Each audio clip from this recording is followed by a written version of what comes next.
Assalamualaikum warahmatullahi wabarakatuh. Salam sejahtera bagi kita semua.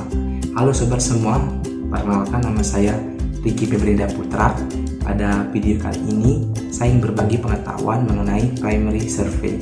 Nah, tentunya sobat semua penasaran kan apa itu primary survey? Kalau penasaran, mari sama-sama kita simak video berikut ini.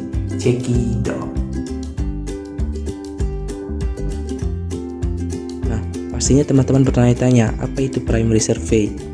Primary survey sendiri adalah penilaian awal terhadap pasien, bertujuan untuk mengidentifikasi dan memperbaiki dengan segera masalah yang mengancam kehidupannya.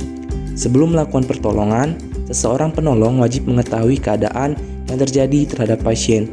Untuk itu, penolong harus melakukan berbagai penilaian awal yang terdiri dari D, R, A, B, C, dan E. Nah, mari kita simak. Apa itu penilaian awal D, R, A, B, C, D, E?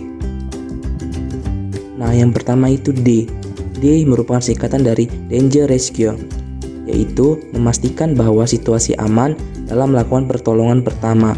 Komponen dalam Danger Rescue ada 3A, yaitu amankan diri sendiri, amankan lingkungan, amankan pasien. Sebelum melakukan pertolongan, penolong wajib mengamankan diri sendiri dan orang sekitar. Jika sudah memungkinkan dan aman, baru dapat melakukan pertolongan. Dalam mengamankan diri sendiri, penolong dapat menggunakan beberapa alat perlindungan diri atau APD. Penggunaan APD harus disesuaikan dengan keadaan dan kebutuhan saat menolong korban. Nah, selanjutnya yang harus dilakukan penolong yaitu R ataupun singkatan dari response, yaitu penolong memeriksa respon korban. Respon korban dibagi menjadi 4 tingkat, A, V, P, U, yaitu alert, di mana korban sadar dan bisa diajak berkomunikasi. Kemudian responsive to verbal, yaitu korban membuka mata setelah diberi rangsangan suara. Kemudian responsive to pain, yaitu korban membuka mata setelah diberi rangsangan nyeri, misalnya dengan ditekan tajuk pedangnya. Yang terakhir itu ada unresponsive, yang dimana korban tidak membuka mata meskipun diberi rangsangan suara maupun nyeri. Kemudian yang ketiga itu ada A ataupun airway. Nah, untuk airway sendiri itu ada beberapa hal yang harus dilakukan. Yang pertama itu membuka jalan napas. Pada korban tidak sadar, tonus otot-otot menghilang, maka lidah dan epiglotis akan menutup faring dan laring. Inilah salah satu penyebab sumbatan jalan napas. Pembebasan jalan napas oleh lidah dapat dilakukan dengan cara tengada kepala, topang dagu, dan manuver pendorongan mandibula. Kemudian selanjutnya itu dengan melakukan pemeriksaan jalan napas. Tindakan ini bertujuan untuk mengetahui ada tidaknya sumbatan jalan napas oleh benda asing. Jika terdapat sumbatan harus dibersihkan dahulu. Kalau sumbatan berupa cairan, dapat dibersihkan dengan jari telunjuk atau jari tengah yang dilapisi dengan sepotong kain. Sedangkan sumbatan oleh benda keras dapat dikorek dengan menggunakan jari telunjuk yang dibengkokkan. Nah, untuk perhatian bagi sobat-sobat semua, selama membuka dan memeriksa airway, harus diperhatikan bahwa tidak boleh dilakukan ekstensi, fleksi atau rotasi pada leher. Bila dicurigai adanya kelainan vertebra cervicalis, jika ada maka harus dipakai alat imobilisasi.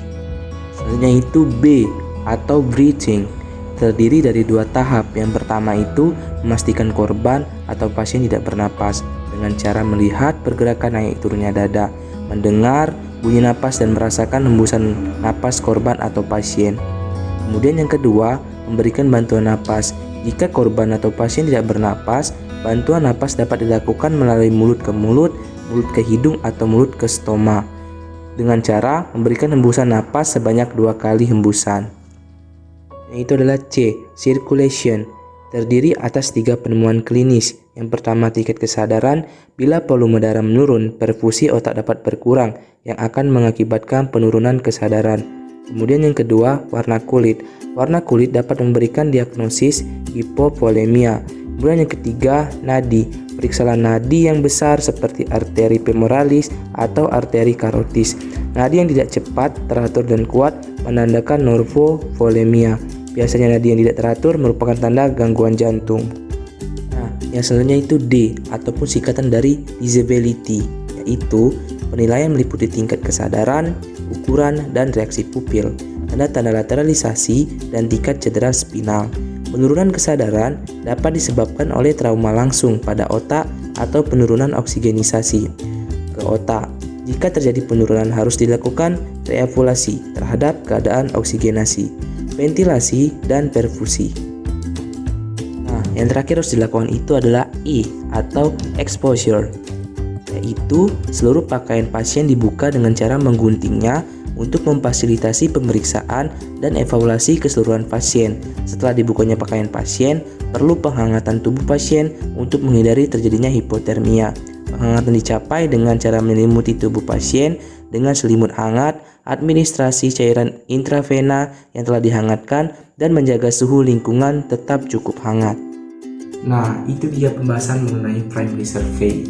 Kesimpulan pada video kali ini yaitu apabila teman-teman dijatuhkan dalam situasi primary survey ataupun ingin melakukan penilaian awal terhadap pasien, teman-teman harus melakukannya itu secara runtun. Kemudian yang kedua, harus melakukan itu sesuai dengan kondisi ataupun situasi yang ada. Yang ketiga itu teman-teman harus CTS, yaitu cepat, tanggap, dan sigap terhadap pasien.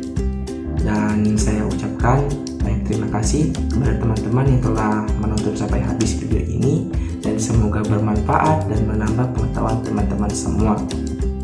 Dan sampai jumpa di video-video berikutnya. Saya akhiri, wassalamualaikum warahmatullahi wabarakatuh.